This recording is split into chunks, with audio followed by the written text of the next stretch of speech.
Ang ampalaya talaga napakasustansya. Ngayong umaga, kumuha ko ng mga dahon. Kahit pala ito'y matanda na, nag-uusbong pa rin yung ampalaya. Talagang ito'y masustansya. Kailangan ito ng mga taong mataas ang blood sugar. Kaya tayo ay nangunguha, kumakain tayo nito, nilalagay natin sa munggo itong usbong. Ating pipitasin yung mga natitira pang mga usbong, sayang din. Pero may mga bulaklak, sabi ni Pastor, may mga bunga, ayan. Tapos, ito pa sa ilalim. Itong iloko na ampalaya, medyo maliit lang po talaga siya. Ito lang siya, ganyan. Punggok lang siya.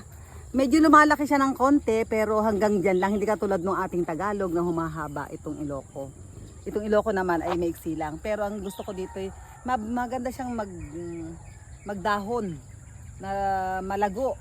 Lumalago yung nga sa Mindoro namin doon, nakita nyo talagang lambong na lambong. Pero ito, inabot tayo ng tag-araw, kaya ito ay konti lang ang dahon. Pero ngayon ang gusto ko lamang ay kinuha lang yung mga usbong at tayo ay magbabalot ng bunga ng iloko ng ampalaya. Ito atin ang suputan, ang ampalaya. Ari yung patulang. Mga patulang. Talian din ng konti. Hindi naman siya talaga hahaba ng mahaba kasi punggok nga lamang siya.